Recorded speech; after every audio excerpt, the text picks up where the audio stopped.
Okay, this video here is about how to use half-life or how to figure out half-life and how to calculate some half-life, uh, how to calculate the half-life or how to get the rate constant from the half-life. So anyway, a lot of times on the AP test, they give you a set of data with a graph right here.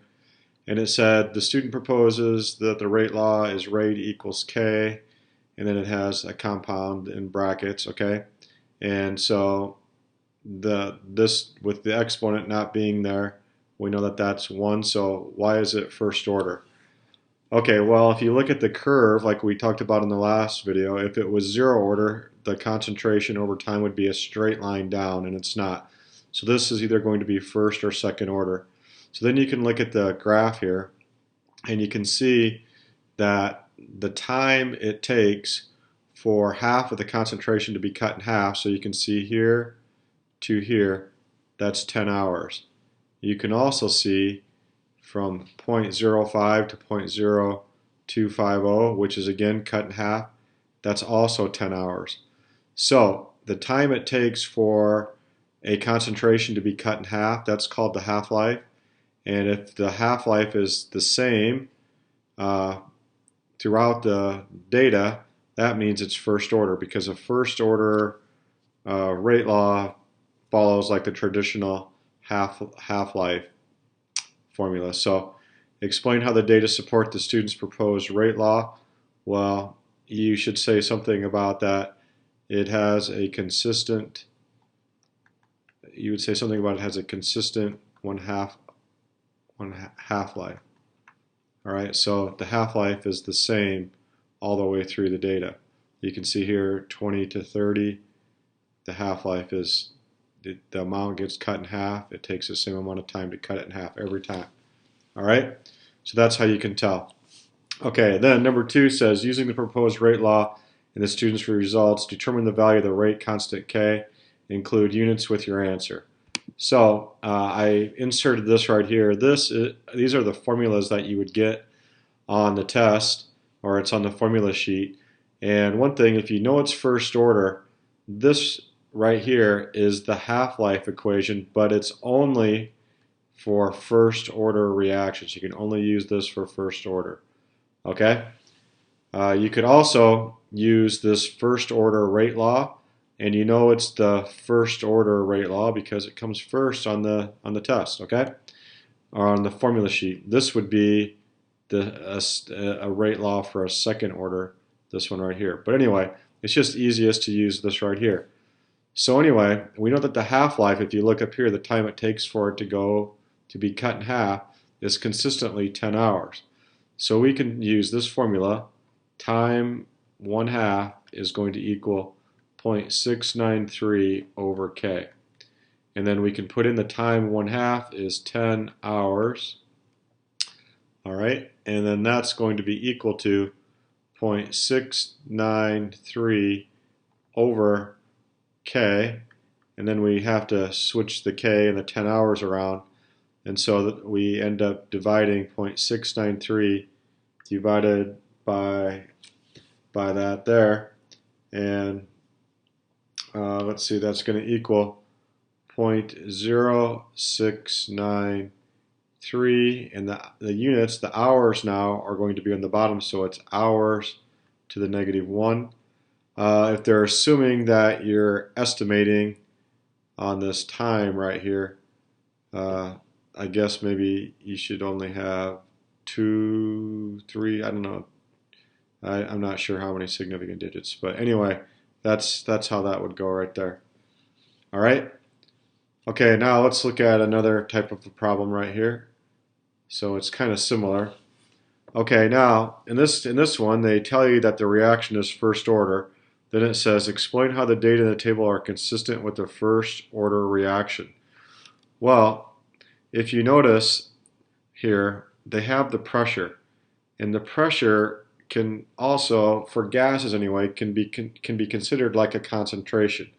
The more pressure you have, the more moles that you have, and so anyway, So with the more moles you have, then the more concentrated the gas is. Anyway, so here's the thing. No matter what pressure that they give you here, okay, they do change the volume a little bit, but the half-life stays the same, okay? So it's kind of like you're varying the concentration, but the half-life stays consistent. Now the reason it doesn't stay consistent down here in trial number 4 is because they messed with the temperature. Okay, so in order for the half-life to stay the same, the temperature has to stay the same. We'll talk about that down here in another question here. So what you would do here to explain how the data in the table are consistent with the first order, well, it has a consistent half-life, all right, when the pressure is varied. So you would just say that it has a consistent half-life when the pressure is changed, something like that. All right. So include the rate constant, or calculate the rate constant K for the reaction at 350 degrees. Okay. So what you would do is you would just use this equation again, that you have time 1/2 is equal to 0.693 over K. All right, so then we look at the half-life, and it's 100 seconds. So they have a decimal point there. Is going to be equal to 0.693 over K. We put the K up there, the 100 seconds down there. And so we end up getting that K then, let's see, will be equal to 6.93 e to the minus 3 seconds to the negative 1 power. All right, so now letter C. Is the initial rate of the reaction in trial 1 greater than or less than or equal to the initial rate in trial 2? Well, if you look at trial 1 and trial 2, all right, so trial 2 has a greater concentration because the pressure is greater. They have the same volume and the pressure is greater, which means that there's more moles of gas or more particles of gas. And if you have more particles of gas, they're going to collide at a greater rate than less particles. And so is the initial rate in trial 1 greater than, less than? Well, trial 1 is going to be less than, okay, because there are fewer moles, and that's going to equal less effective collisions. And then that's going to and that's going to equal a lesser initial rate. All right, now the half-life of reaction in trial 4, so here's trial 4, the half-life in trial 4 is less than the half-life in trial 1. Okay? Explain why in terms of activation energy. Well, if you can see in trial number 4, the temperature is greater. And with the temperature greater, okay, so the answer in D, so you're going to want to say something about, because the temperature is greater, okay, the particles are moving faster on average with more kinetic energy. I guess that's just the same as saying that they're moving faster. Okay, more kinetic energy on average. Therefore, that leads to more effective collisions because more particles,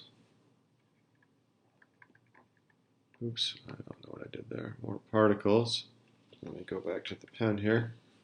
Okay, so more particles, oh, what did I do? Okay,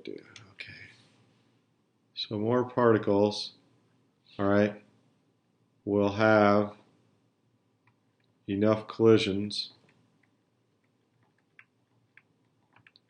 above the activation energy barrier. In other words, you're going to have more effective collisions because the particles are going to collide more often and collide with more force. And so that's going to make the reaction go at a greater rate, okay, which gives a shorter half-life, okay? And that will basically lead to a greater rate, which will end up, so basically more particles will combine, leading to a shorter half-life. And a shorter, so to lead to, and a shorter, I'm kind of running out of room, shorter half-life.